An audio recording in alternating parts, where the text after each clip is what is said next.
বাংলাদেশ যে পরিবর্তিত প্রেক্ষাপটে এসেছে, এই প্রেক্ষাপটের পিছনে যেই সকল ভাইদের অবদান আছে এগুলো আমাদেরকে স্বীকার করতে হবে। আমরা হাসপাতাল টু হাসপাতালে ভিজিটে যাই, যাওয়ার পরে সেখানে যে চিত্র দেখতে পাই আপনারা কল্পনা করতে পারবেন না কি পরিমাণ মানুষ সাফার করতেছে এই মুহূর্ত পর্যন্ত। এই আজকের এই মুক্ত বাতাসের পিছনে তাদের কি পরিমাণ অবদান আছে। হাজার হাজার মানুষের হাজার হাজার বুলেট তাদের গায়ের মধ্যে নিয়ে আসে। কত মানুষ কতভাবে যে কষ্টের মধ্যে আছে, কত মানুষ রক্ত দিয়েছে, শহীদ হয়ে গেছে। তাদের শাহাদাতের উপরে আজকে নতুন একটা বাংলাদেশের প্রেক্ষাপট দাঁড়িয়েছে। এখন এই বাংলাদেশে আসার পরে আমরা মনে করতেছি যে যারা দেশকে এখন পর্যন্ত স্টেবল করার জন্য কাজ করছেন আমরা তাদেরকে সমর্থন দিয়ে রেখেছি, আমরা তাদের পক্ষে কথা বলে বলতেছি অন্তত পক্ষে আপনারা দেশকে সুস্থির করার চেষ্টা করুন।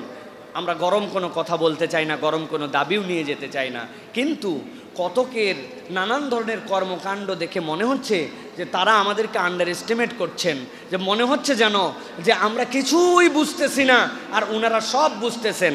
বর্তমান এই যারা দায়িত্বের মধ্যে আছেন এর মধ্যে কতকে আমরা দেখেছি মার্কিন যে যৌন উপনিবেশবাদ এই দেশের উপরে চাপিয়ে দেওয়ার প্রচেষ্টা, এই উপনিবেশবাদ চাপিয়ে দেওয়ার জন্য কতকে বিভিন্ন মন্তব্য করছেন। ডক্টর দেবপ্রিয় ভট্টাচার্যের বক্তব্য আমরা শুনেছি, কিছুদিন আগে আমরা শারমিন মুর্শিদের বক্তব্য শুনেছি, সারা হোসাইনের বক্তব্য শুনেছি।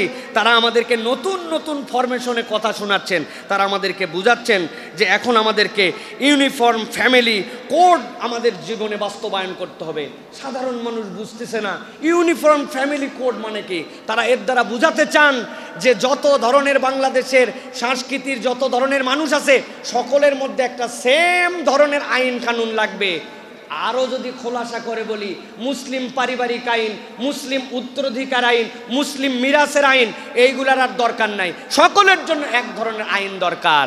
এই সকল ভাষার ব্যবহার আমরা বুঝতে পারি, এই ভাষার ব্যবহারের দ্বারা নিরেট তাদের মনের মধ্যে যে ইসলামের প্রতি বিরক্তি ওইটার প্রকাশ করেন। আমাদের চুপ থাকাকে দুর্বলতা মনে করবেন না। আপনারা যদি বেশি বাড়াবাড়ি করেন তাহলে আমাদের জবান এবং আমাদের কার্যক্রম এমন হবে আপনাদেরকে তখন উচিত শিক্ষা দেওয়ার জন্য আমরা রেডি হয়ে আছি। আপনারা সমকামিতার বীজ ঢুকাতে চান, অন্তর্ভুক্তিমূলক আমরা গভর্নমেন্ট করতে চাই। আমরা বুঝি অন্তর্ভুক্তি দ্বারা আপনারা কি বুঝাতে চান। রাসূলুল্লাহ সাল্লাল্লাহু আলাইহি ওয়াসাল্লামের পরে কোনো নবী নাই। এরপরে যদি কেউ নবী আছে বলে, সে যে বলবে সে মুসলমান নয়।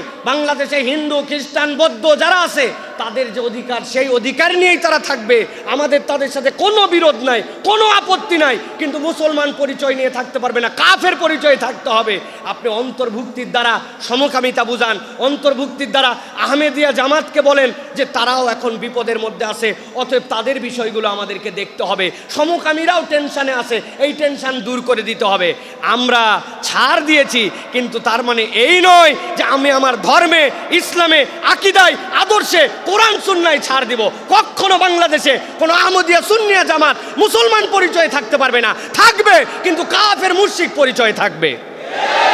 যারা তাদের পক্ষে কথা বলবে আমাদের জবান খুলালে আমরা আবার যেই রকম রক্ত দেওয়া দেখেছেন এই রক্ত দেওয়া কিছুই দেখেন নাই। প্রত্যেকটা মুসলমান তাদের রক্ত দিবে, কিন্তু মুহাম্মদ সাল্লাল্লাহু আলাইহি ওয়াসাল্লামকে বেইজ্জত হতে দিবে না। এই জন্য আস্তে করে বলতেছি, এখন বুঝে চলেন, বুঝে কথা বলেন। অন্তর্ভুক্তিমূলক দ্বারা কি বুঝাতে চান?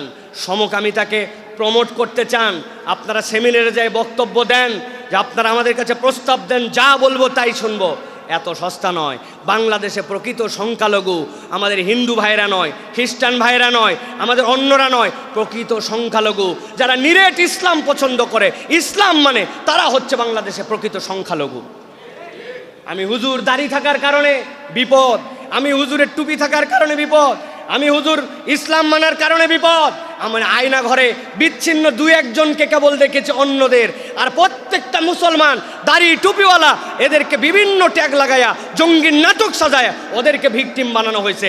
অতএব এই দেশের পিছনে আমাদের যে অবদান, আমরা স্টেক হোল্ডার, এটা মেনে আপনারা সিদ্ধান্ত নিয়েন। আমরা উড়ে এসে এখানে বসি নাই। সাবধান করে দিলাম আপনাদেরকে। অনেক কথাবার্তা আমরা শুনতেছি যেগুলোর দ্বারা আপনারা কি প্রমোট করতে চাচ্ছেন এ বিষয়ে আমরা সচেতন আছি। দেশকে স্টেবল করেন, যে দায়িত্ব নিয়ে আসছেন ওই দায়িত্বের মধ্যে থাকার চেষ্টা করেন। আউল ফাউল চিন্তা ভাবনা করে অন্য দেশের এজেন্ডা বাস্তবায়ন করার জন্য চিন্তা করেন না। এজেন্ডা বাস্তবায়ন যারা করার চেষ্টা করেছিল তাদের দেশে তারা পালায় চলে গেছে। আপনারাও কিন্তু সেই দেশে পালাবেন যাদের এজেন্ডা বাস্তবায়ন করবেন। এই দেশ দেশের জায়গায় থাকবে, আমরাও ইনশাআল্লাহ এই দেশের মধ্যে থাকবো ইনশাআল্লাহ।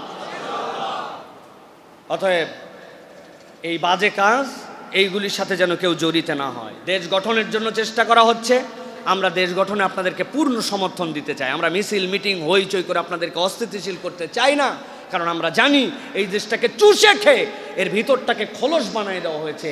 পদে পদে দুর্নীতি, পদে পদে অন্যায়, পদে পদে বিভ্রান্তিকর কাজ। পুলিশ কাজ করে না ঠিক মতো। আমি নিজে মাঝে মাঝে দেখি এই জায়গাতে জ্যাম বেঁধে যায়, পুলিশ ওই সামনে বসে থাকে, টিআই বসে থাকে, সার্জেন্ট বসে থাকে ওই জায়গায়। কারণ কি? কারণ হচ্ছে যে বদভ্যাস যেটা ছিল আগে, বদভ্যাসের লজেন্সটা আর চুষতে পারে না, ঠিক না? প্রশাসনের ভিতরে এখন পর্যন্ত নীরব কর্মবিরতির মতো চলতেছে। আপনি চিন্তা করেন, সরকার ঘোষণা দিয়েছে যারা সেটেলমেন্ট অফিসারে যারা আছে, যারা ভূমি মন্ত্রণালয়ে ভূমিসহ এই কাজ করে, আপনাদের সম্পদের হিসাব দিতে হবে, ওনার কর্মবিরতিতে যাচ্ছে। আপনারা স্ট্রিক হন, কর্মবিরতি করলে সারা জীবনের জন্য কর্ম থেকে বাদ দেন। এই দেশে এরকম কোটি ছেলে আছে উপযুক্ত, তাদেরকে ওই জায়গায় বসান। তুমি হয় তোমার সম্পদের হিসাব দিবে, দিয়ে অবৈধ সম্পদকে সরকারের কাছে সমর্পণ করবে, নয় এইরকম কোনো 2 নম্বর লোকের আর চাকরির দরকার নাই, ঠিক কিনা? ভণ্ডামু বহু দেখেছি আমরা, আর ভণ্ডামুর দেশ দেখতে চাই না।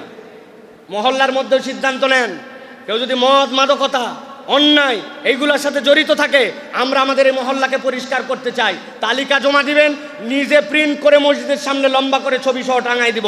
তারপরে কে মসজিদের সামনে থেকে এটা সরায় আমারে খবর দিয়েন, দেখবনি কত বড় হিম্মত। এলাকায় কোনো মদ মাদকতা এবং যুব সমাজ নষ্ট হয়ে এরকম কোনো কার্যকলাপ চলবে না, এটা শেষ কথা। রাজি আছেন আপনারা? বহু আমরা দেখেছি এইগুলোর দ্বারা আমাদের তরুণদেরকে ধ্বংস করে দেওয়া হয়েছে। তরুণদেরকে ভিন্ন পথে প্রবাহিত করলে দেশকে কন্ট্রোলে রাখা সহজ।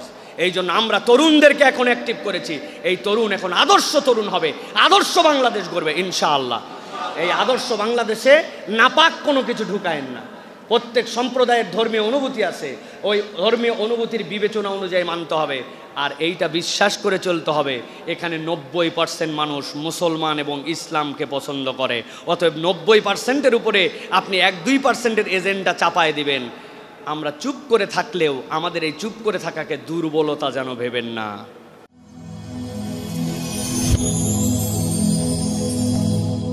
Rose TV 24. Enjoy by listening to the Holy Quran.